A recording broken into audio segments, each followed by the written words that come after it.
ক্যারিয়ারটাকে অনেক সুন্দর করতে হবে, জীবনে অনেক দূর যেতে হবে। তোমার এই দিন দিন নয়, আরো দিন বাকি আছে। এখন বয়স তো 15, 17, 18, 20। अभी भी बहुत कुछ देखना बाकी है मेरे दोस्त, ঠিক কিনা বলো? তুমি তো কক্সবাজারের ঈদগাঁও থেকে ভাবছো যে আমি তো অনেক কিছু দেখে ফেলেছি। না না না না, জীবনে বহুত কিছু দেখা বাকি আছে। মাথায় রাখবা, যার চিন্তা যত ব্রড, যার চিন্তা যত বড়, তার কাজ তত বড়। যে চেয়ারম্যান হওয়ার স্বপ্ন দেখে, সে চেয়ারম্যান হতে না পারলেও সে হয়তো মেম্বার একদিন না একদিন হয়ে যায়। যে এমপি হওয়ার স্বপ্ন দেখে, সে এমপি হতে না পারলেও একদিন না একদিন সে মেয়র হয়ে যায়। যে মন্ত্রী হওয়ার স্বপ্ন দেখে, সে মন্ত্রী হতে না পারলেও একদিন না একদিন সে এমপি হয়ে যায়। আর যে প্রধানমন্ত্রী হওয়ার স্বপ্ন দেখে, সে প্রাইম মিনিস্টার না হতে পারলেও তার স্বপ্ন যেহেতু বড়, একদিন না একদিন সে এমপির অধীনে একজন বিশাল বড় এমপি হয়ে যায়। ঠিক কিনা বলেন যুবকেরা?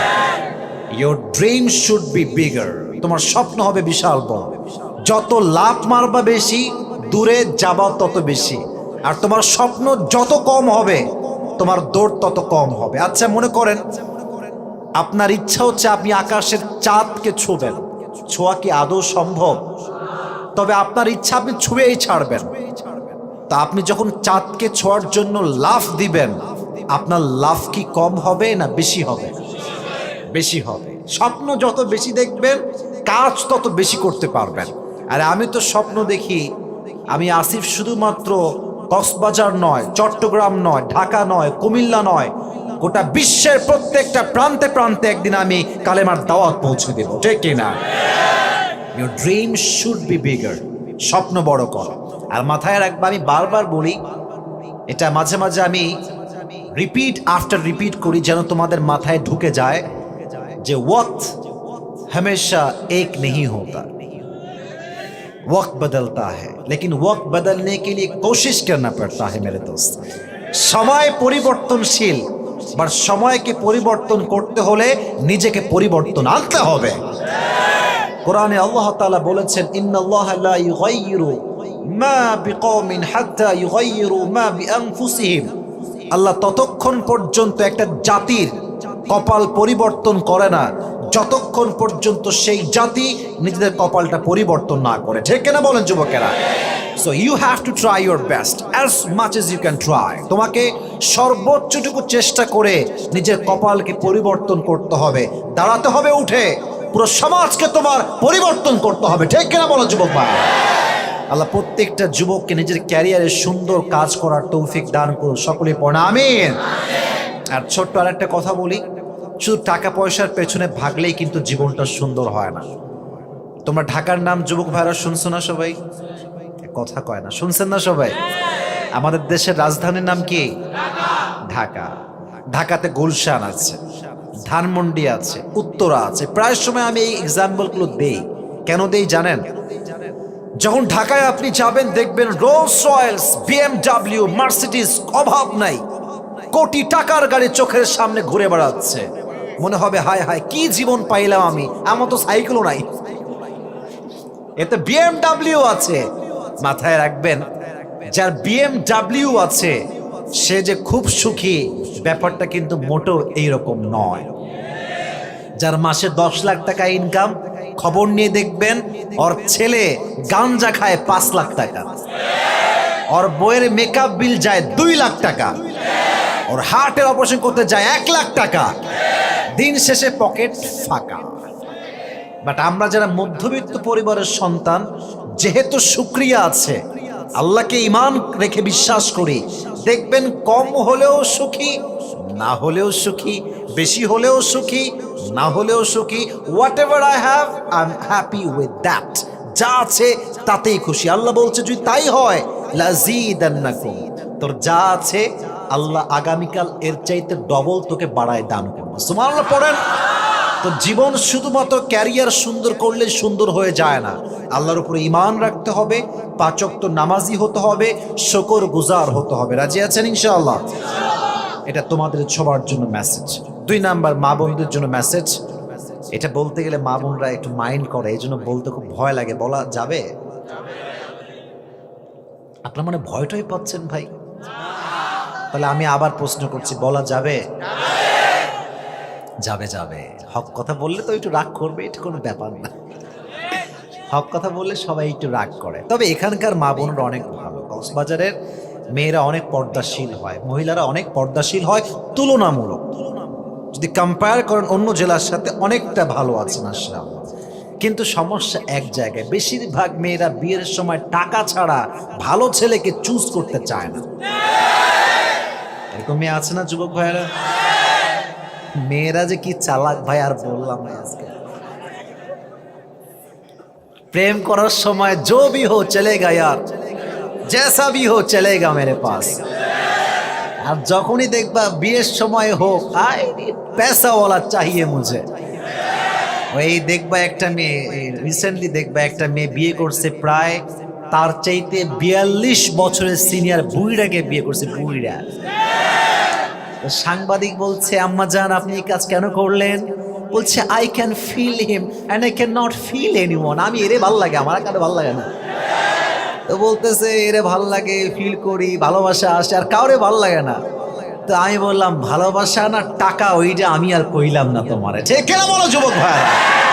It's all about money fact. টাকা থাকলে মেয়েরা টাকলাকেও বিয়ে করতে এক মুহূর্ত দ্বিধাবোধ করে না, ঠিক কিনা? তবে সব মেয়েকে এক পাল্লায় মাপা যাবে না। এখনো আমাদের এই মাতৃভূমিতে, আমাদের দেশে অনেক চরিত্রবান নারী, সতীত্ববান নারী আছে না নাই? আছে না নাই? অনেক মেয়ে আছে চরিত্রবান, সতীত্ববান। তো আমি আমার বন্ধুকে বলবো, ফাযফর বিযাতিদ দীনি তারিবাত ইয়াদাক। Become successful by selecting the one who has religion, character and conduct. তুমি বিয়ে করে সফল হতে চাও, বিয়ে করতে হবে সেই যুবককে, বিয়ে করতে হবে সেই নারীকে যে চরিত্রবান যুবক, চরিত্রবান নারী। ঠিক কিনা বলেন যুবক ভাই? আল্লাহ প্রত্যেকটা মা বোনকে টাকা বাদ দিয়ে চরিত্রবান যুবককে বিয়ে করার তৌফিক দান করুন। সকলেই মন খুলে পড়ে আমিন। এবার আসুন আমরা তাফসীরের দিকে বা আমাদের মূল আলোচনার দিকে ফিরে যাই। তবে সবাই মিলে আমরা 3টা তাকবীর দেব। 3টা তাকবীর দিয়ে মুড ফ্রেশ হবে, তারপরে আমরা ওয়াজ শুরু করব। রাজি আছেন? বলেন না ইনশাআল্লাহ? এবার সবাই একটা কাশি দেন। হয় নাই, হয় নাই, হয় নাই, আরো জোরে। মাশাআল্লাহ। এবার সবাই মিলে আমরা তাকবীর দিব, 3টা তাকবীর। লিল্লাহি তাকবীর। মাঝখানে দেয় না, আমি কিন্তু শুনতে পাচ্ছি। মাঝখানে দেয়নি, সবাই মিলে দিবেন। হ্যাঁ, আরো 2টা বাকি আছে। এমন তাকবীর দিবেন যেন স্টেজ সব ভেঙে পড়ে যায়। এটা কাশি দেন। এবার দেন লিল্লাহি তাকবীর, লিল্লাহি তাকবীর। এবার হাত তুলে আল কোরআনের আলো, আল হাদিসের আলো, কোরআন হাদিস যেখানে, আলেম ওলামা যেখানে, কক্সবাজারবাসী যেখানে, আল্লাহ কবুল করুন। সকলে পড়া আমিন। Today, inshallah, we will talk about the biography of Khadijatul Kubra radiyallahu ta'ala anha.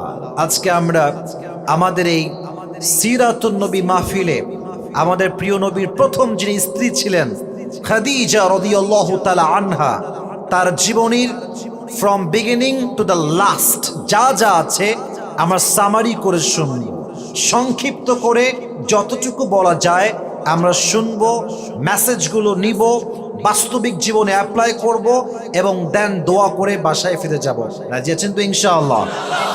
তাহলে সবাইকে আমি বলি, আজকে আমরা জান্নাতি যেই মহিয়সী নারীর জীবন থেকে কথা বলবো, সে নারীর নামটা কি? সবাই বলেন খাদিজা। বলেন সবাই, নাম কি? খাদিজাতুল কুবরা রাদিয়াল্লাহু তাআলা আনহা। তিনি ছিলেন এমন একজন মহিয়সী নারী যে সমস্ত নারী জান্নাতে প্রবেশ করবে তার ভেতরে প্রথম যে নারীর নাম রয়েছে তার নামই হচ্ছে খাদিজা। সুবহানাল্লাহ পড়লেন আপনারা সবাই? নবীজির জীবনে একজন নারী ছিলেন সবচেয়ে বিশ্বস্ত এবং প্রথম নারী, তার নামই হচ্ছে খাদিজা। বলেন তো নবীজির প্রথম স্ত্রীর নাম ছিল কি? খাদিজা রাদিয়াল্লাহু তাআলা আনহা। 555 খ্রিস্টাব্দে মরুময় আরব নগরের মক্কার কুরাইশ বংশে তিনি জন্মগ্রহণ করেন। আর যত গোত্র আরবে ছিল, কুরাইশ গোত্র ছিল সবচেয়েতে নামি দামি বংশ। সুবহানাল্লাহ পড়লেন আপনারা সবাই? অনেক বংশই ছিল, অনেক অনেক নসল ছিল, অনেক অনেক বংশের ধারা ছিল। বাট কুরাইশ প্রত্যেক দিক থেকে, in terms of wealth, education, qualification and civilization, Quraysh had the most higher level of status in Arabic world. সবচেয়ে নামি দামি বংশের নাম ছিল কুরাইশ। শিক্ষার দিক থেকে, সভ্যতার দিক থেকে, প্রত্যেকটা দিক থেকে আল্লাহ কুরাইশকে সর্বোচ্চ সম্মান দান করেছে। সুবহানাল্লাহ পড়লেন না আপনারা? তাহলে খাদিজা যে বংশে এসেছেন, সে বংশের নামটা কি বলেন না? নামটা কি? কুরাইশ বংশে তিনি এসেছেন। তবে সবচেয়ে বড় অবাক করা বিষয় হচ্ছে এই সময়টা, যে সময় তিনি এসেছেন পৃথিবীতে, তখন মানুষের মাঝে একটা মূর্খতা ছিল, নারীদের শিক্ষাটা হারাম ছিল। কিন্তু সেই সময়েও খাদিজা রাদিয়াল্লাহু তাআলা আনহাকে তার আব্বাজান যথেষ্ট শিক্ষায় একজন শিক্ষিতা নারী হিসেবে গড়ে তুলেছেন। সুবহানাল্লাহ পড়বেন না আপনারা সবাই? আজকের সমাজে মেয়েরা যখনই পড়াশোনা করতে চায়, একটা কথাই আমরা বলি, তুই তো মেয়ে মানুষ, তুই কেন পড়াশোনা করবি? আছে না, আছে না, আছে না? এটা একটা ফালতু লজিক ছাড়া কথা, এর কোনো লজিক নাই। একজন মেয়ে যদি সে শিক্ষিতা হয়, ডাক্তারনি হয়, তাহলে আমাদের মতো হুজুরদের বউদের সতীত্ব নষ্ট হবে না, সম্মান রক্ষা হবে। ঠিক কিনা বলেন? মনে করেন আপনার ওয়াইফ প্রেগন্যান্ট, গর্ভবতী, আপনার নারীকে যখন আপনি নিয়ে যাবেন ডাক্তারখানায়, আপনার বউকে দেখবেন যে পুরুষ দিয়ে ভরা। ডাক্তার যে আপনার বউকে চেক আপ করবে, he is man, he is male, পুরুষ।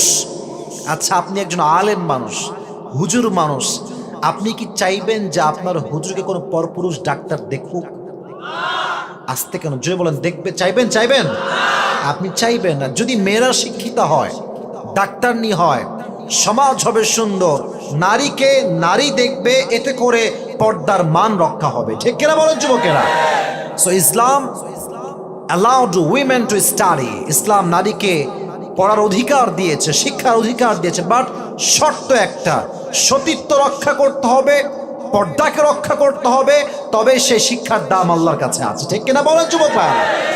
আজকের যে শিক্ষা আমাদের দেশে চলছে, আজকালকার মাত্র 6-এর মেয়েরা, 7-এর মেয়েরা প্রেম করে বেড়ায়। 7-এ পড়ে বাচ্চা, ও নাক টিপলে এখনো দুধ বের হবে। ঠিক কিনা বলো যুবক ভাইরা? এইরকম বাচ্চা বলে, জান তোমার কাছে আমি বাঁচবই না লে। আবার ছোট্ট ছোট্ট বাচ্চা মেয়ে, 7 বছর বয়স, 8 বছর বয়স, টিকটক চালায়, টিকটকে ভিডিও করে বেড়ায়। ঠিক কিনা বলো যুবক ভাই? ইসলাম এই শিক্ষাকে অ্যালাউ করে না, যেই শিক্ষা ইসলাম থেকে মানুষকে দূরে নিয়ে যায়। অতএব শিক্ষা এটা হালাল জিনিস, বাট পর্দা রক্ষার দরকার যুবক ভাইরা, আছে না নাই? এবার আসেন, খাদিজা রাদিয়াল্লাহু তাআলা আনহা যখন তিনি বড় হতে শুরু করলেন, একটা বিয়ের টেনশন যুবক ভাইয়েরা আব্বার কাছে, আছে না নাই? মেয়ে একটু বড় হলেই বাবার প্রথম চিন্তা, আমার মেয়ের সঙ্গে আমি কোন জামাইকে বিয়ে দিব, কোন ছেলে দেখব। অনেক মেয়ে দেখবেন জামাই খুঁজে পায় না, বাবা তার মেয়ের জামাই খুঁজে পায় না, কারণ খালি খোঁজে সরকারি চাকরিজীবী। পাবে কেমনে? তো যদি ভালো চরিত্রবান যুবককে খুঁজে পেতে চান, চলছে শীতকাল, ঠান্ডার সময়, ফজরের নামাজটা জামাতের সঙ্গে পড়বেন আব্বাজান আপনি।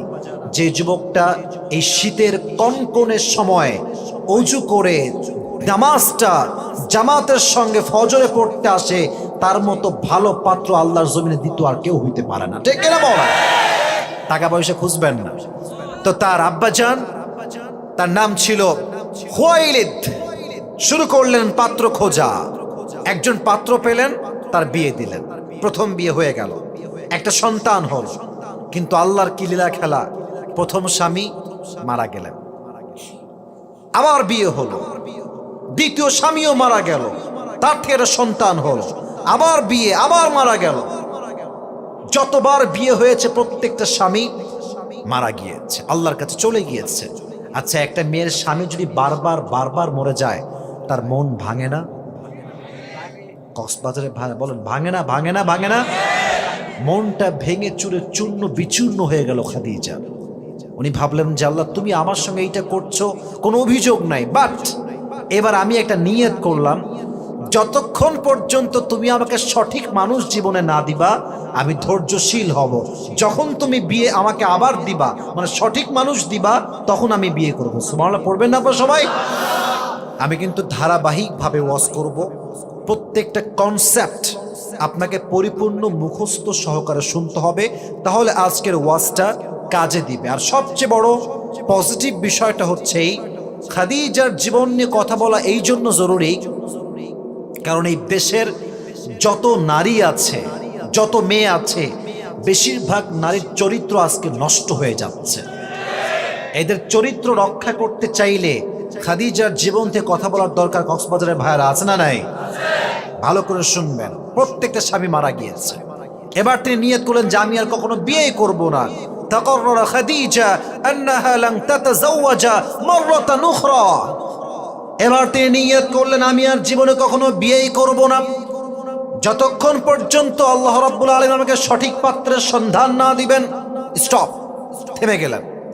কিন্তু অবাক করার বিষয় হচ্ছে, যখন তিনি এই নিয়ত করলেন, এই নিয়তের কয়েকদিন পরেই তার আব্বাজান পৃথিবী থেকে বিদায় নিলেন। আহা, স্বামীও শেষ, বাবাও শেষ, মানে মেয়েটার জীবনে পুরুষ বলতে আর কেউ থাকলো না, একা, বড্ড একা। তবে একটা কথা বলেই ফেলি, একাকিত্ব এটা আল্লাহর পক্ষ থেকে বিশাল বড় একটা নিয়ামত। যে একা থাকে সে বোঝে একা থাকার মর্ম কারে বলে। আর মানুষ যখন একা থাকে তখনই মানুষ আল্লাহকে স্মরণ করতে পারে।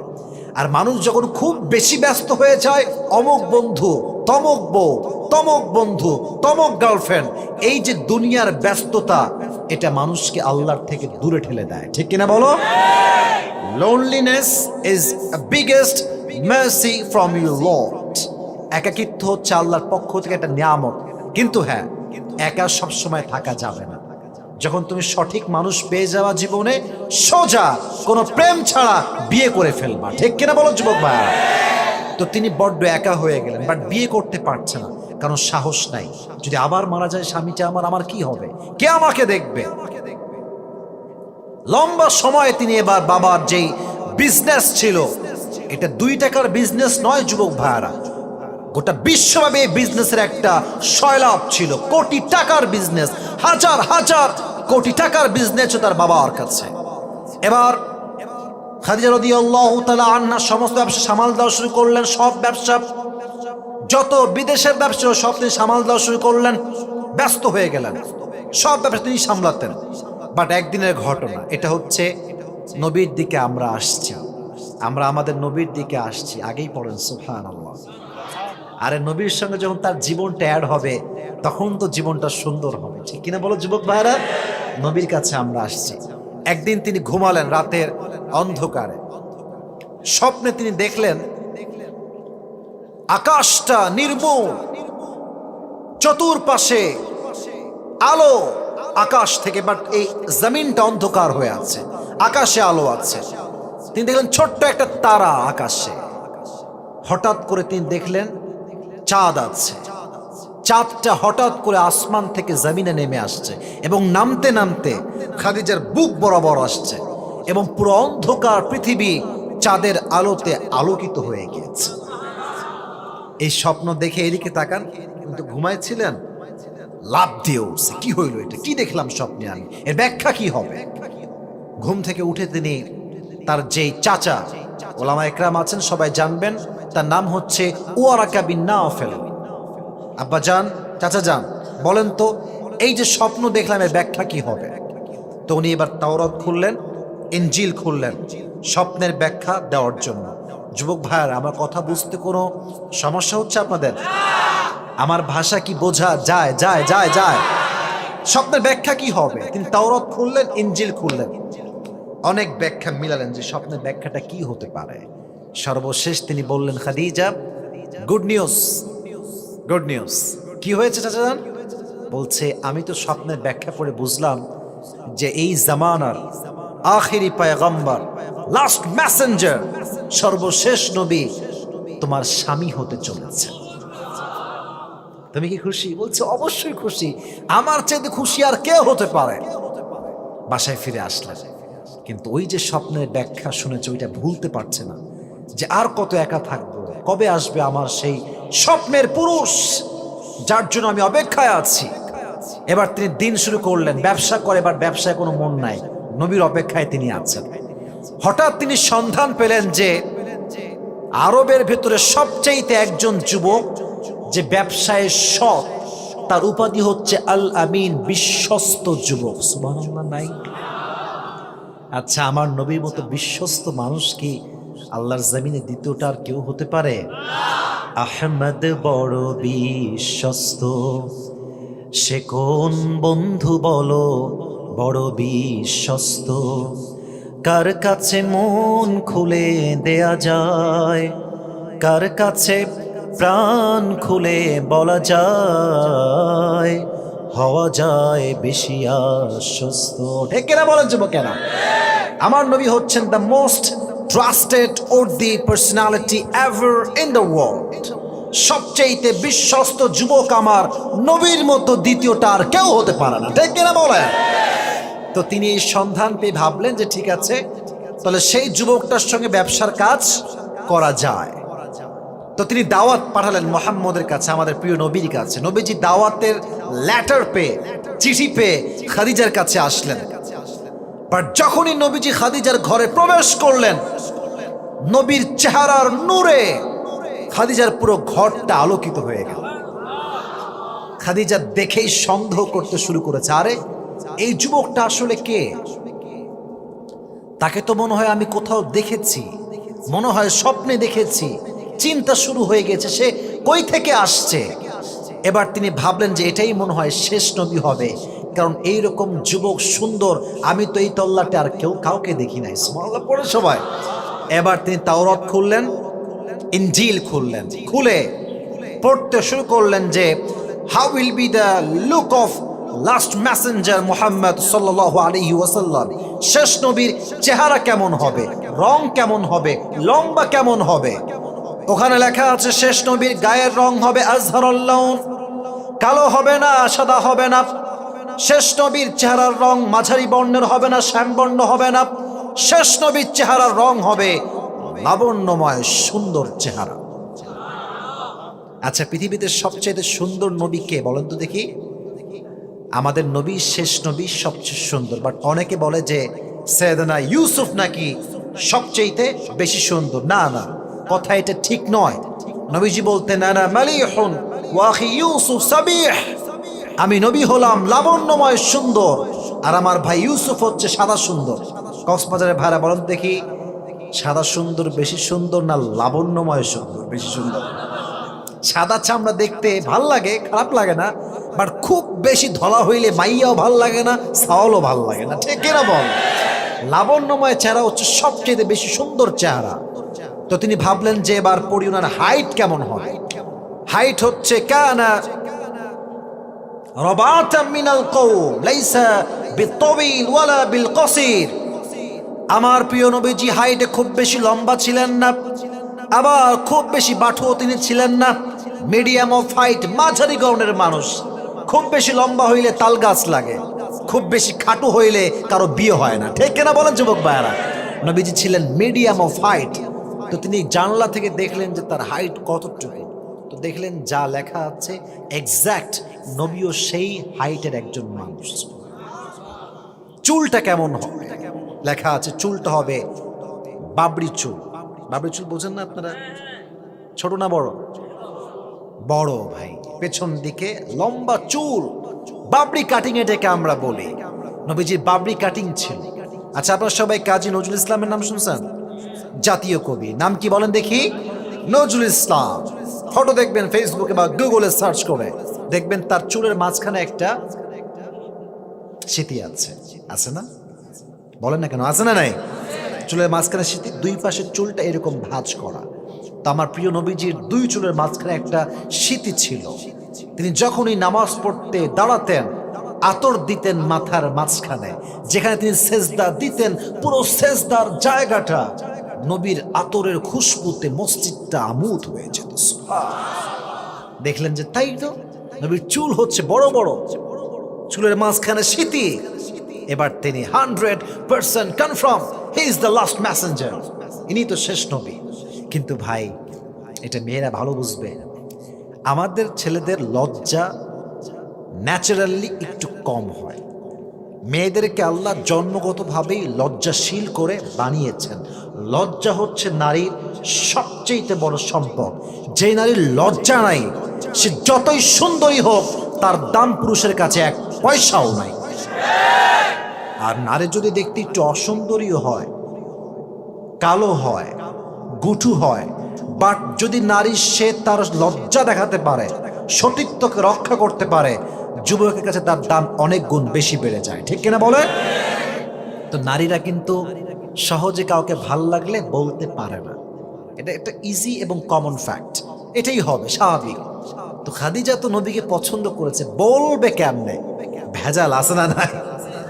কাকে দিয়ে বলা যায়? এবার তিনি ভাবলেন যে আমার যিনি গোলাম বা দাসী, তার নাম হচ্ছে নাফিসা। বলেন কক্সবাজারের ভাইয়ের নাম কি? নাফিসা। বললেন যে ওনাকে ডেকে নিয়ে আসো। দেখেন পামপট্টি কারে কয়। নাফিসা আসছে। কি হয়েছে? হঠাৎ ডাকলেন কেন? বলছে এই না আপনার জন্য হাদিয়া। কত কিছু যে খাওয়াইছে খাদিজা, খাওয়াইছে, টাকা দিয়েছে, কিন্তু নাফিসা বোঝে না এত খাওয়াই কেন রে আমারে। কিন্তু একটা স্বার্থ পেছনে আছে না নাই? তো নাফিসা সবকিছু নিয়ে বলছে আচ্ছা খাদিজা, আপনি কি বলবেন যে আপনি আমাকে কেন এত খাওয়াচ্ছেন, কেন এত পামপট্টি? বলছে যে আচ্ছা একটা কাজ দিব, পারবেন করতে? বলছে অবশ্যই, আমি আপনার জন্য কাজ করি, আমি কেন পারবো না, বলেন আমাকে কি কাজ করতে হবে। বলছে এই যে যুবকটা বসে আছে না, যুবকটা। বলছে হ্যাঁ। বলছে তাকে আমার পছন্দ হয়েছে, বিয়ের জন্য আপনাকে আমার পক্ষ থেকে গার্ডিয়ান হয়ে বিয়ের প্রস্তাব নিয়ে যাওয়া লাগবে। সুবহানাল্লাহ পড়ে সবাই। আপনি কি পারবেন? বলছে হ্যাঁ হ্যাঁ পারো, বাট এখন না, উনি যাক আগে, তারপরে আমি নিয়ে যাব। এবার প্রিয় নবীজি ঘর থেকে বের হয়ে নিজের বাসায় ফিরে গিয়েছেন। 2-3 দিন পরে নাফিসা নবীর ঘরে আসছেন আগমন নিয়ে, মেহমান হয়ে। গেট বাড়িয়েছেন, কেউ কি আছে? নবীজি গেট খুলেছেন। গেট খুলেই প্রথম দেখেই বলছেন আসসালামু আলাইকুম। নাফিসা আপনাকে সালাম জবাব দিয়েছে। কেমন আছেন? ভালো আছি, আসেন ভেতরে। বলছে আসবো না, বাট কিছু কথা বলতাম, যদি তোমার পারমিশন থাকে। বলছে অবশ্যই বলবেন, কেন না। বলছে আচ্ছা তোমার বয়স তো মাশাআল্লাহ 25 ইয়ার্স ওল্ড, 25 বছর বয়স। আচ্ছা আপনি বিয়ে করেন না কেন? নবীকে প্রশ্ন করছে নাফিসা, আপনি বিয়ে করেন না কেন? যেই উত্তর নবীজি দিয়েছেন এটা আমাদের সবার উত্তর, প্রত্যেক যুবকের উত্তর নবীজি নিজে দিয়েছেন। তো বলছে আমি যে বিয়ে করব টাকা পয়সা নাই, আমি যে বিয়ে করব কি নাই, টাকা পয়সা নাই। আহা, এই হাদিসটা পড়লে মনে হয় যে নবীজি নিজের কথা বলেন নাই, হাজার হাজার কোটি কোটি যুবকের মনের কথা তিনি বলেছেন। ঠিক কিনা বলেন? এখন বুঝবা না, এটা বিয়ের সময় আসুক তখন বুঝবা। আর বাবার কাছে যখন মেয়ের জন্য বিয়ের প্রস্তাব নিয়ে যাবা, কখনো বলবে না যে তুমি কি 5 ওয়াক্ত নামাজ কালাম পড়ো, দাড়ি কই, টুপি কই, কি অবস্থা তোমার, চরিত্র ঠিকঠাক আছে তো? না না না, প্রথম প্রশ্ন মাসে কয় টাকা ইনকাম করো, মাসের টাকা ইনকাম ঠিকঠাক আছে, তোমার চুল আছে কিনা দেখার টাইম তার কাছে নাই। ঠিক কিনা বলেন? তো একদিন ছোট্ট একটা কথা মনে পড়ে গিয়েছে, বলা যাবে? বলা যাবে? যাবে যাবে। এক বাবা তার মেয়েকে ওই টাকলার সঙ্গে বিয়ে দিয়েছে আর কি। তো এক ছেলের খুব রাগ যে পছন্দ করলাম আমি আর পাইলো আমার কাকা, এটা হইল। তো এখন যুবকটা খুব রাগ, মানে খুব ফুলে আছে। তো মেয়ের বাবাকে বলছে আব্বাজান মুঝে আপসে এক সওয়াল করনা है, একটা প্রশ্ন আছে। বলছে বলো বাবা কি হয়েছে? বলছে আপনি आपकी बेटी की शादी किसके साथ दे दिया, इसके सर पे तो बाल नहीं है। আচ্ছা আব্বাজান কার সঙ্গে মেয়েকে বিয়ে দিলেন, এর মাথায় তো চুল টুল কিছু নাই। তো বাবা একটা মারাত্মক জবাব দিয়েছে, এটা আমার কলিজায় লাগছে। আব্বা বলছে বেটা ये तुम क्या बात कर रहे हो, सर पे बाल नहीं है तो क्या हुआ, जेब में माऊ तो है ना। বাবার কথা হচ্ছে বাবাজান মাথায় চুল নাই তো কি হয়েছে, পকেটে টাকা থাকলেই আমি খুশি। ঠিক কেনা বলার জন্য টাকা দেখলেই কিন্তু জীবনে বিয়েতে সুখী হওয়া যায় না। মাথায় রাখবেন, যে যুবকের চরিত্র ভালো তার চাইতে সুন্দর যুবক আপনার মেয়ের জন্য আর কেউ হতে পারে না। ঠিক কেনা বলা? নবীজি বলছেন টাকা পয়সা কিচ্ছু নাই, আমি কেমনে বিয়ে করব? এবার দেখেন ঝোপ বুঝে কোপ কাকে বলা হয়। নাফিসা বলছে, মুহাম্মদ তোমার জন্য আমার কাছে এমন একজন মেয়ের সন্ধান আছে, যাকে যদি তুমি বিয়ে করো টাকা দেওয়া লাগবে না, পয়সা দেওয়া লাগবে না, বাড়ি দেওয়া লাগবে না, কাপড় দেওয়া লাগবে না, খাবার দেওয়া লাগবে না, বরং তুমি তাকে বিয়ে করলে তাকে সেই তোমাকে দিবে। সুবহানাল্লাহ পড়ে সবাই, সেই তোমাকে দিবে, তোমাকে কিচ্ছু দেওয়া লাগবে না। ম্যাম তুমি কি রাজি আছো? এই কথা শুনে নবীজি ভ্যাপা চাকা খেয়ে গেছে। আরে এই যুগে কি এরকম মেয়ে পাওয়া যায় যারা বিয়ে করলে কিছুই দেওয়া লাগবে না, বরং সে আমাকে দিবে? এবার নবীজি বলছে এত কথা বাদ দেন, মাসমুহা, ওই মেয়েটার নাম কি? তো ও বলতেছে বিনয়ের সাথে, ইসমুহা খাদিজা, মেয়ের নাম হচ্ছে খাদিজা। খাদিজার নাম শুনে নবীর চেহারা একটা মুচকি হাসি চলে আসছে। কেন আসছে জানেন? কারণ নবীজি প্রথম থেকেই খাদিজাকে পছন্দ করে। বাট নবীজি ভাবতেছে কি রে, আমি কামাই কয় টাকা আর মাইয়া কামাই কয় টাকা, তার তো কয়েক হাজার কোটি টাকার ব্যবসা, আর আমি তো কয়েক টাকার মালিক মাত্র, আমি কেমনে প্রস্তাব দেই? আল্লাহ বলছে আপনাকে দেওয়া লাগবে না, যেহেতু আপনার চরিত্র পবিত্র, আমি আল্লাহ আপনার জন্য সবচাইতে উত্তম সতীত্ববান নারী দান করবো। সুবহানাল্লাহ পড়ে সবাই। এখন নবীজি কি বলবে? নবীজি কিছুক্ষণ চুপচাপ, কোনো কথা বলছেন না, একটু পরে মাথা উঁচু করে বলছেন, আচ্ছা আপনি প্রস্তাব দিচ্ছেন তো, খাদিজা কি এটা প্রস্তাব পাঠাইছে? বলছে হ্যাঁ উনিই পাঠিয়েছেন, আপনার মতামত জানলেই আমরা সামনে আগাবো। তো উনি বললেন যে ঠিক আছে বুঝেছি, বাট আমার তো একজন চাচা আছে, নাম কি? আবু তালেব। বলেন না সবাই, নাম কি? আবু তালেব। বলছে ওনাকে লাগবে, উনি যদি বিয়েতে আসে রাজি হয় দেন আমি বিয়ে করব। ঠিক আছে তাহলে আমি গেলাম, তুমি এসো। এবার নবীজি চাচাকে নিয়ে গেলেন খাদিজার বাসায়। অনেক কথাবার্তা হলো, সর্বশেষ নবীর সঙ্গে খাদিজার বিয়েটা সর্বপর্যায়ে গিয়ে একমত সবাই হলেন এবং সুন্দর করে কবুল হয়ে আক্ত হয়ে বিবাহ সম্পূর্ণ হয়ে গেল। সুবহানাল্লাহ পড়ে সবাই। এবার কক্সবাজারের ভাইরা বুঝে শুনে জবাব দিবেন, বিয়ের পরে ওয়ালিমা বোঝেন আপনারা? ওয়ালিমা বোঝেন সবাই? খাওয়া দাওয়া, বর পক্ষের খাওয়া বা মেয়ে পক্ষের খাওয়া। বাট আমি একটা সাজেশন দিই সবাইকে, ভাই নিজের বিয়ে নিজে খাবেন, এত দাওয়াতের কোনো দরকার নেই। কথা আগে বলেন, ঠিক আছে কিনা বলেন? বলেন সুন্নতি খাবার ঠিক আছে, বাট আপনি বিশাল বড় আয়োজন করবেন, বিশাল বড় মাঠ নিয়ে, বরপক্ষ আসবে বাস নিয়ে, 200-300 লোক মিলে আপনি খাওয়াবেন গোস্ত, গরুর গোস্ত, মুরগির গোস্ত, ডাল ভাত সবজি, 7 আপ কোকা খাওয়াই শেষ। যাওয়ার সময় পেট এরকম ফুলে থাকবে, খেয়ে দিয়ে হ্যাঁ বলবে সবই ঠিকঠাক ছিল, বাট একটু লবণ কম হয়েছে। কথা আসতে বললেন কেন? ঠিক কিনা জোরে বলেন। তোর মতো বাটপারকে না খাওয়ানোর চাইতে আমি নিজে খাওয়াই বেশি উত্তম। ঠিক কিনা বলেন যুবক ভাই? তোরা আমার খাওয়ানোই ভুল হয়েছে বেটা। দাওয়াত দিবেন না এই সমস্ত ফালতু লোককে, কয়েকজন আত্মীয় স্বজন যারা খুব ক্লোজ দাওয়াত দিবেন, খাওয়াবেন, বিয়ে শেষ। যত মানুষের মন রাখবেন কষ্ট তত বেশি আপনি পাবেন। ঠিক কিনা বলেন যুবক? তো এদিকে কিন্তু লোক খুবই কম, নবীর পক্ষের কয়েকজন লোক, খাদিজার পক্ষের কয়েকজন লোক, বেশি লোক কিন্তু নাই। এবার মোহর কি দিবে? মোহর দিয়েছে হচ্ছে 20টা উট।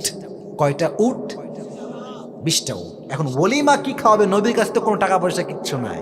আহা, এই হাদিসটা কত সুন্দর, খাদিজার মন কত বড়, কি বিশাল হৃদয় তার। তিনি বললেন যে আমার স্বামী যে আমাকে মোহরটা দিয়েছে 20টা উট, এই 20টা উট জবাই করে মেহমানদের জন্য আয়োজন করা হয়, সব জবাই করে দাও। তার মোহরের উট সব দিয়ে দিয়েছে, জবাই হয়েছে, আয়োজন হয়েছে। এবার আসলো বাসর রাত। নবীজি বাসর রাতে এন্ট্রি নিয়েছেন, প্রবেশ করেছেন। এখানে একটা শিক্ষা আছে, অনেক বড় শিক্ষা। এখানে বাচ্চারা ডিস্টার্ব করছে, ওদেরকে সামলাবেন আপনারা, ঠিক আছে? যেন আর কোনো আওয়াজ না হয়। তাকবীর দেন সবাই, লিল্লাহি তাকবীর। বাসর রাতে নবীজি আসলেন খাদিজার কাছে। খাদিজা বসে আছেন, নবীজি ডান পাশে বসলেন। খাদিজা সালাম কালাম কথা হলো। আমি হাদিসটা বললে একটু ইমোশনাল হই এই জন্য, যেখানে একটা লম্বা শিক্ষা, যেটা আমাদের পুরো লম্বা ক্যারিয়ারে কাজে আসবে, মানে বড় শিক্ষা। খাদিজা বললেন, আচ্ছা আমি যে আপনাকে স্বামী হিসেবে পেয়েছি কেন জানেন? বলছে, পেয়েছি এই জন্য যে আমি আমার স্বামী মৃত্যুর পরে একমাত্র এটাই আমার হাতিয়ার, সবর। সবরের বিনিময়ে আল্লাহ আমাকে আপনার স্ত্রী হিসেবে কবুল করেছে। সবর, ধৈর্য। জীবনে ধৈর্য ছাড়া কোনো গতি নাই। তুমি কি করবা জীবনে বলো? প্রত্যেকটা কাজেই ধৈর্য লাগবে। ব্যবসা, ধৈর্যের দরকার আছে না নাই? চাকরি পাচ্ছেন না, চাকরি পাওয়ার জন্য ধৈর্যের দরকার। যুবক ভাইরা আছে না নাই? আছে না নাই? জীবনের প্রত্যেকটা মুহূর্তে মুহূর্তে ধৈর্য লাগবে। আর আমার বোনদেরকে বলবো, বোনেরা, যুবকদের জীবনে যদি আসতে হয় খাদিজার মতো আসবেন। কেন আসবেন? এই জন্য আসবেন যে খাদিজা নবীর হাত তখন ধরেছিল যখন নবী শূন্য পকেটের পুরুষ ছিলেন। আর মেয়েরা এখন সেই পুরুষের হাত ধরতে চায় যার পকেট ভর্তি টাকা আর টাকা। কিন্তু সেই মেয়ের বোঝা উচিত, যদি আজকে আমি এমন যুবককে বিয়ে করি যার টাকা পয়সা খুবই কম, আমার বিয়ের পরে সে যদি প্রতিষ্ঠিত হয়, সে তো সবচেয়ে বেশি তার বউকেই ভালোবাসবে। মেয়েরা বোঝে না, আগেই খোঁজে পকেট ভারী কার বেশি। না না না, নবীর সঙ্গে খাদিজার বিয়ে হয়েছে এমন অবস্থায় যখন নবীর কাছে কিচ্ছু ছিল না। সুবহানাল্লাহ পড়বেন না আপনারা সবাই? এবার বিয়ের পরে সংসার শুরু হলো। আচ্ছা, সংসারে কয়েকটা হাদিস কি বলা যাবে নাকি আমাকে আগেই শেষ করে দেওয়া লাগবে?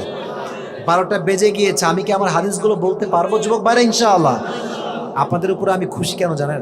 এই দেখেন পুরো ওয়াজ কত দূর আসলাম, কোনো যুবক ডান বাম নাই, উঠাউঠি নাই। এই জন্য বলি কক্সবাজার আসলেই হচ্ছে মাহফিলের রাজধানী, ঠিক কিনা বলার যুবক? তবে হ্যাঁ, একটা আবদার আছে। আমি একজন যুবককে চাই, যে যুবকের বিয়ে টিয়ে কিচ্ছু হয় নাই, সিঙ্গেল যুবক, সে দাঁড়িয়ে 3টা তাকবীর দিবে বাঘের বাচ্চার মতো। কে আছে? কেউ নাই? হ্যাঁ, জোরে সোরে তাকবীর দিবা, লিল্লাহি তাকবীর দিবা 3 বার জোরে। পারবা তো? দাও।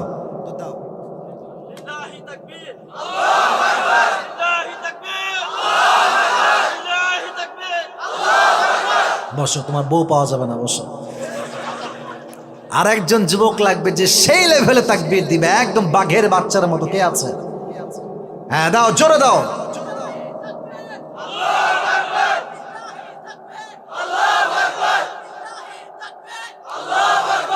তোর বউ মোটামুটি পাওয়া যাবে। এবার আমার সঙ্গে তাকবীর দেন সবাই মিলে। আপনাদের আওয়াজ খুব বেশি একটা নাই, এটা জোরে সোরে তাকবীর দেন। লিল্লাহি তাকবীর। আল কোরআনের আলো, আল হাদিসের আলো, কোরআন হাদিস যেখানে, আলেম ওলামা যেখানে। বিয়ের পরে শুরু হয়ে গেল মক্কার মাঝে কানা ঘোষা। কারণ হচ্ছে খাদিজা এত ধনী ছিল যে মক্কার প্রত্যেকটা যুবক তাকে বিয়ে করার জন্য স্বপ্ন দেখত। আর সে সমস্ত প্রপোজাল রিজেক্ট করে সবচেয়ে গরিব যেই যুবক তাকে বিয়ে করেছে। মক্কার সমস্ত কাফেরদের মাথা গরম যে এত গরিব যুবক খাদিজা বিয়ে করেছে, ওর সঙ্গে আর কোনো কথা নাই। সবাই মিলে স্লোগান তুলল, খাদিজাকে আমরা সামাজিকভাবে বয়কট করলাম, তার সঙ্গে কোনো ব্যবসা হবে না, কোনো ডিল হবে না, কোনো কিচ্ছু আর হবে না, সব বাদ তার সঙ্গে। সামাজিকভাবে বয়কট করলাম খাদিজাকে। এবার এই খবর খাদিজার কানে এসে পৌঁছালো যে মদিনার মক্কার লোকেরা আমাকে সামাজিকভাবে বয়কট করেছে। এবার তিনি খুব চালাক ছিলেন, ওনার বিশাল টাকা পয়সা, তো বিশাল বড় একটা আয়োজন করলেন, সব লোককে ডাকলেন, দাওয়াত দিলেন। সব মক্কার কাফেররা, ধনী যত আছে সব আসছে, আয়োজন হয়েছে। যখন সবাই খেতে বসেছে, এদিকে আমার বডিটা দেখেন, সবাই বসে আছে সামনে এইরকম ভাবে খাওয়ার জন্য। খাদিজা এবার সামনে দাঁড়িয়েছে সব কাফেরদের সামনে, বড় লোক ধনী। বলছে, আচ্ছা এটা ভাষণ দিলেন যে আমি মক্কার সবচেয়ে সুদর্শন যুবক মুহাম্মদকে আমার স্বামী হিসেবে গ্রহণ করেছি। সুবহানাল্লাহ পড়লেন আপনারা সবাই? এবার তিনি সবাইকে বললেন, এই মক্কার ভাইয়েরা, আপনাদের সমস্যাটা কি আমাকে আপনারা এবার বলেন, সমস্যাটা কোথায়, কি সমস্যা?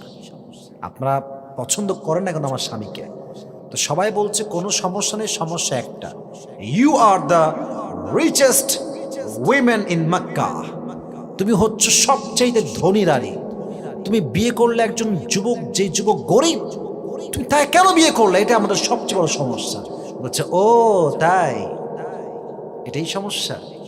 তো শোনো, একটা প্রশ্ন করি, সবাইকে বলবা, জবাব দিবা। কি প্রশ্ন? বলছে আচ্ছা বলো, আমি মানলাম যে আমার স্বামী কোনো টাকা পয়সা নাই, এটা আমি মানলাম, এটা আমি একমত। তবে বলো, আমার স্বামীর চরিত্রের মতো কোন চরিত্র এই মক্কার তল্লাটে অন্য কোনো পুরুষের কি আছে? তার এক বাক্যে বলল কারো নাই। বললেন না? উনি বললেন এবার বলো, আমার স্বামীর মতো বিশ্বস্ত যুবক এই তল্লাটে আর দ্বিতীয় কেউ কি আছে? সবাই এক বাক্যে বলল তোমার স্বামী হচ্ছে সবচেয়ে বিশ্বস্ত মানুষ। সমস্যা কোথায়? কি নাই? টাকা নাই। বলছে আচ্ছা, এটা আমি এখনই সমাধান দিচ্ছি। আমি মক্কার সমস্ত মান্যগণ্য ব্যক্তির সামনে ঘোষণা দিচ্ছি, আমি খাদিজার যত স্থাবর অস্থাবর ব্যবসা, টাকা, ব্যাংক ব্যালেন্স, জমি জামা যা কিছু আছে, আমি সবার সামনে ঘোষণা দিয়ে সব সম্পত্তি আমার স্বামীর জন্য লিখে দিলাম।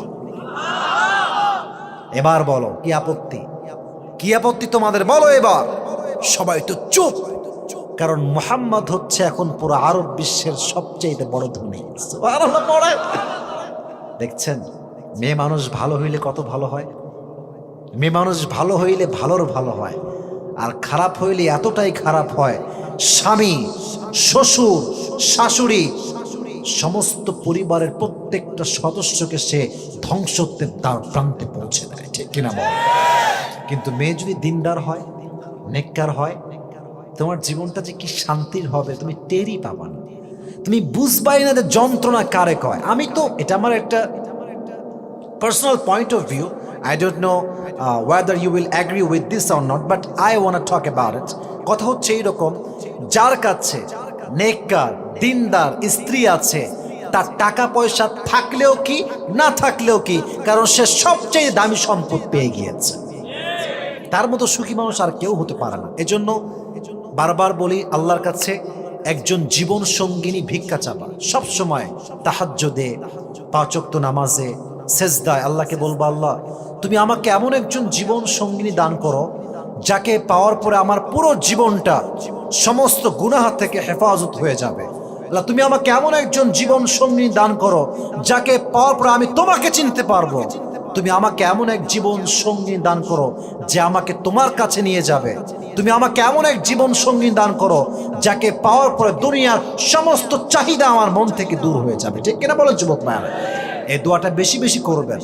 আমি সবার জন্য দোয়া করলে সবাইকে খাদিজার মতো চরিত্রবান নারী সকলের জীবনে দান করো। সকলে পড়া আমিন।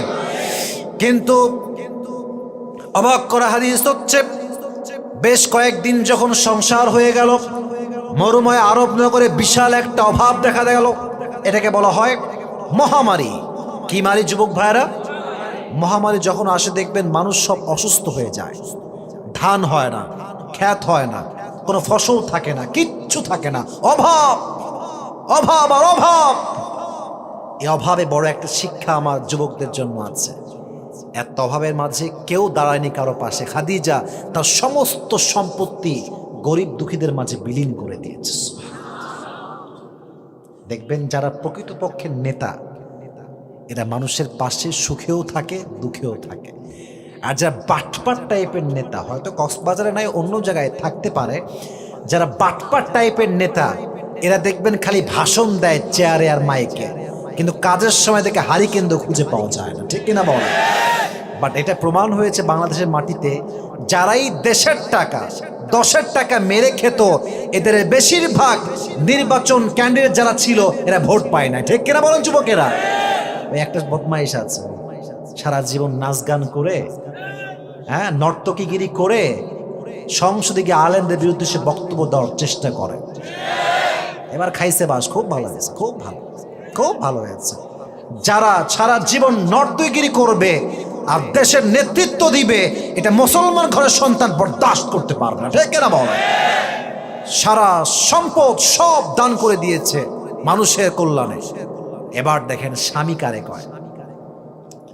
যখন বিয়ে করেছিল, এই কথা বুঝবেন, প্রশ্ন উত্তর দিবেন বুঝে, খালি হু হ্যাঁ হ্যাঁ ঠিক ঠিক না না না, এটা ওয়াজ না, বুঝে। যখন তিনি খাদিজাকে বিয়ে করেছেন, তখন কি খাদিজা গরিব ছিল না ধনী ছিল? এখন সব দান করে দিয়ে তিনি এখন গরিব হয়েছেন না ধনী হয়েছেন? গরিব হয়েছেন। এবার দেখেন স্বামীর ভালোবাসা কারে কয়। ইস, সব দান করে দিয়ে একদম নিঃস্ব, কিচ্ছু নয়, চাল ডালও নাই, মাত্র 3টা রুটি আছে বাসায়। যুবক ভাইরা, কয়টা রুটি?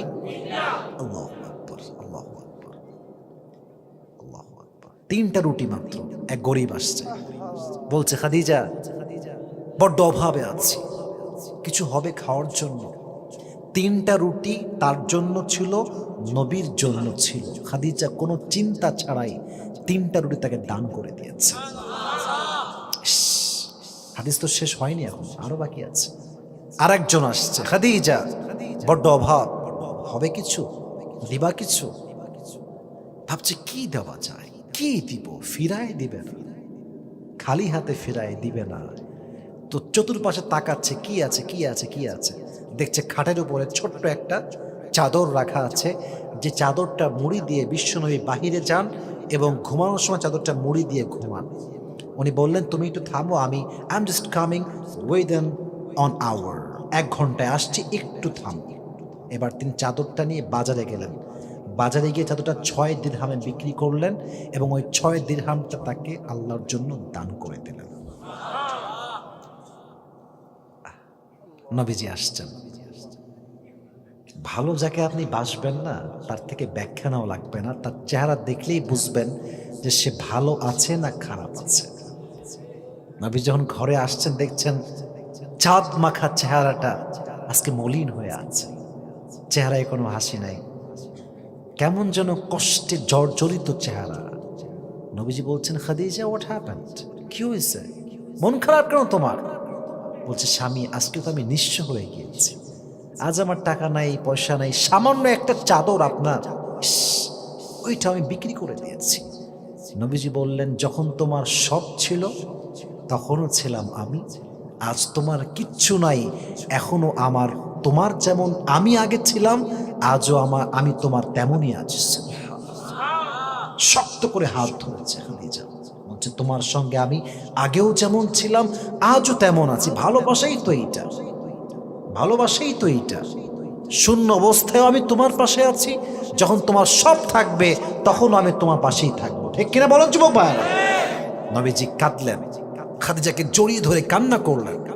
কিন্তু আল্লাহর কি লীলা খেলা, সামান্য কয়েকদিনের ব্যবধানে তারা ব্যবসা শুরু করলেন। আগে যেমন ধনী ছিলেন তার চেয়ে ডবল ধনী আল্লাহ বানাই দিলেন। সুবহানাল্লাহ পড়ে সবাই, আল্লাহু আকবার। এই জন্য আমি বারবার বলি, যত টাকা কমই হোক না কেন দান করবেন। হ্যাঁ, 100 টাকা আছে 2 টাকা দেন, 20 টাকা আছে 1 টাকা দেন, কিন্তু দেন, কিন্তু দেন। কেন দিবেন জানেন? ফায়ুযাইফাহু লাহু আদআফান কাসীরা, 1 গুণ দিবেন আল্লাহ 2 গুণ বাড়াই দিবেন। আরেকটু বলছে থামেন, নবীজি বলছে আল্লাহ 2 গুণে আমি খুশি না, আপনি আরো বাড়াই দেন। আল্লাহ বলছে তাই, আচ্ছা যে 1 গুণ দিবে ফালাহু আশরু আমসালিহা, তাকে আমি আল্লাহ 10 গুণ দান করব। না সুবহানাল্লাহ তো আস্তে পড়লে হবে না, জোরে সোরে পড়তে হবে। নবীজি বলছে আল্লাহ তাও খুশি না, আপনি আরো বাড়ান, আরো বাড়ান।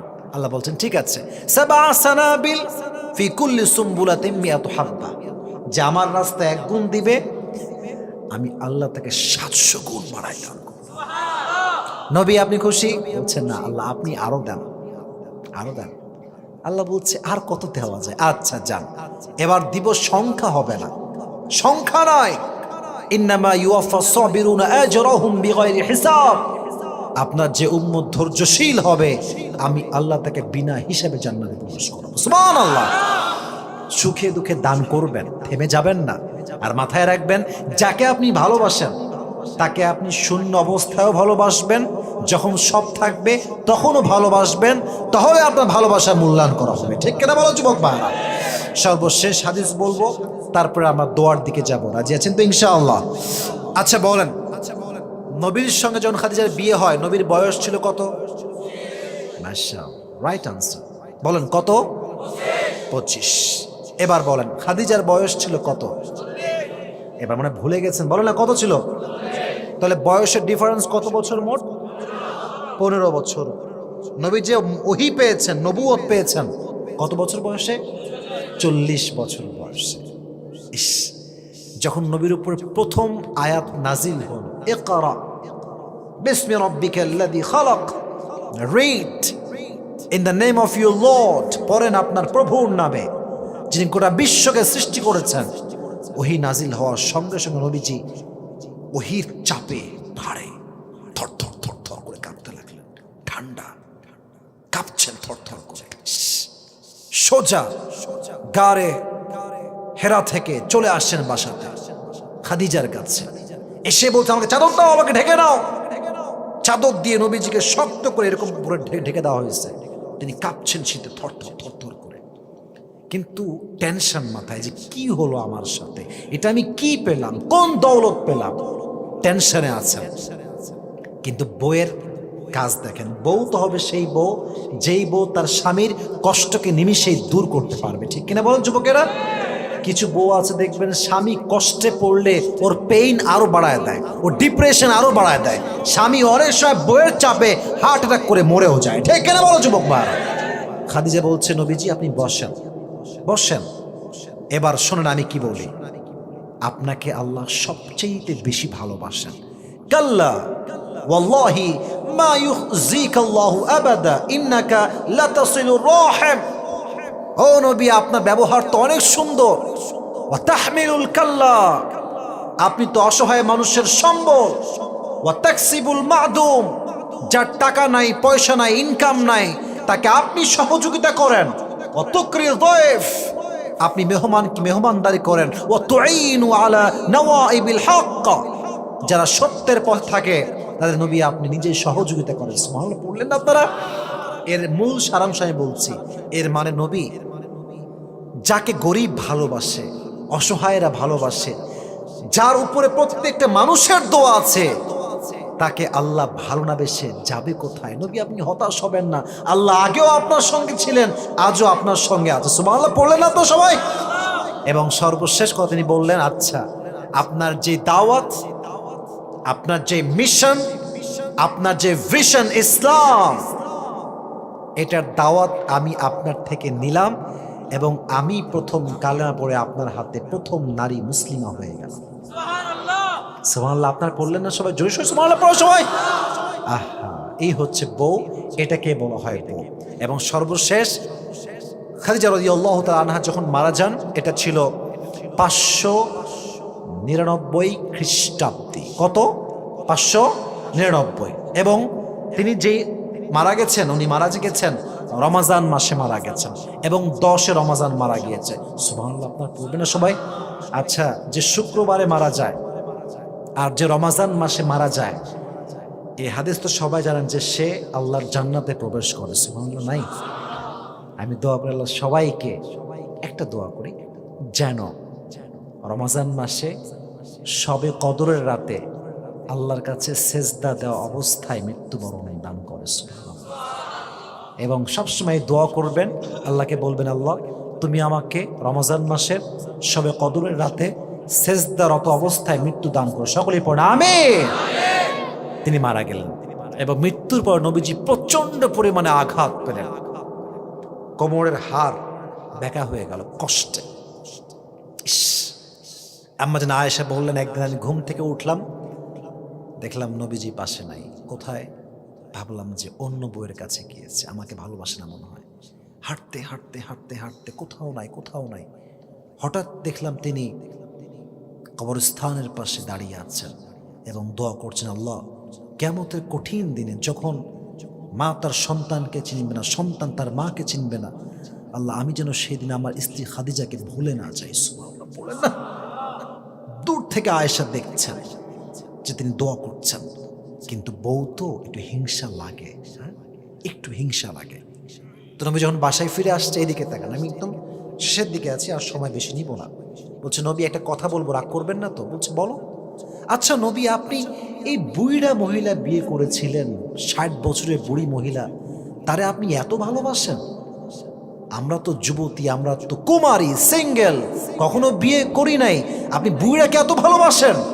এই কথা শুনে নবীজি চেহারা লাল হয়ে গিয়েছেন আগে। কত বড় সাহস তোমার! তুমি কাকে কি বলছো আয়েশা? খবরদার, তওবা করো। জীবনে কখনো এই বাক্য তুমি আমাকে আর কখনো বলবা না। মনে রেখো আয়েশা, আমার যখন কেউ ছিল না তখন আমার পাশে খাদিজা ছিল, সুবহানাল্লাহ। এবং আমি নবীর দাওয়াত সর্বপ্রথম যে নারী গ্রহণ করে মুসলিম হয়েছে সে আমার বউ খাদিজাই ছিল, সুবহানাল্লাহ পড়েন। সে আমার দুর্দিনের সাথী, তাকে আমি ভুলবো কেমন করে? আর এক হাদিসে আসছে আম্মা জান আয়েশা বলতেন যে আমাদের বাড়িতে গোস্ত খুবই কম রান্না হতো, 2 মাস 3 মাস পর একবার 2বার, তাও হতো না, অনেক সময় হতোই না। শেষ হাদিস বলছি। কিন্তু যখনই এক টুকরা গোস্ত কম বেশি যাই হোক, হাফ কেজি 1 কেজি যাই রান্না করা হতো, নবীজি গোস্তে কয়েক টুকরা নিয়ে পুরো মদিনায় খুঁজতেন যে কোথায় আছে খাদিজার বান্ধবীরা। যাকেই পেতেন, যেহেতু খাদিজার সে বান্ধবী ছিল, সেই সুবাদে তিনি তাকে গোস্ত খাওয়াতেন। সুবহানাল্লাহ পড়লেন আপনারা সবাই? তিনি তার বউকে প্রচন্ড পরিমাণে ভালোবাসতেন। এজন্য আমরা ট্রাই করব এমন মেয়েকে বিয়ে করার যারা খাদিজার চরিত্রবান হবে। যোগ ভাই রাজি আছেন তো ইনশাআল্লাহ? এই টিকটক মার্কা সারাদিন টিকটক করে, বেপর্দা, চরিত্রের ঠিক নাই, 10-12টা প্রেম করে বেড়ায়, এরকম মেয়েকে বিয়ে করবা, তুমি যে এমন ছ্যাঁকা খাবা তুমি সোজা বেকা হয়ে যাবা, ঠিক কিনা বল? এরকম মেয়েকে বিয়ে করবা, খবরদার। হ্যাঁ, কখন বিয়ে করবা আমার কথাগুলো একটু বুঝবে না। যদি কোনো মেয়ে বেদিন হয়, টিকটক করে, জিন্সের প্যান্ট পরে, একদম পর্দাহীন একটা মেয়ে, বাট সে তোমাকে ওয়াদা করেছে যে তোমাকে যদি আমি পেয়ে যাই আমি জীবনের সমস্ত চাহিদা বাদ দিয়ে দিব, বোরকাওয়ালি হব, পর্দাশীল হব, দেন তুমি ভাবতে পারো যে তাকে বিয়ে করা যায় কি যায় না। যদি তোমার মাধ্যমে একজন মেয়ে দিনের পথে ফিরে আসে, দোষ কোথায়? কথা ঠিক আছে না যুবক ভাইয়েরা? যদি আমার দ্বারা একজন মেয়ে পর্দাশীল হয়ে যায়, দোষটা কোথায়? মনটাকে বড় করবা। আপনার সবাই সানা খানের নাম শুনছেন, বলিউডের নায়িকা?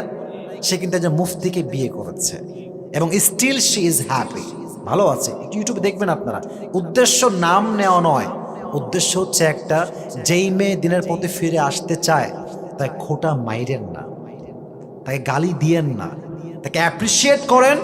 আজকের পর্দাহীন নারী কালকে পর্দাশীল নারী হয়ে যাবে, ঠিক কিনা বলো যুবক ভাই?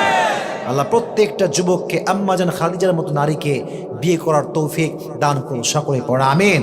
এবার কয়েকটা শিক্ষা বলছি, শিক্ষা বলেই আমরা দোয়া করব। তাকবীর দেন সবাই মিলে, লিল্লাহি তাকবীর।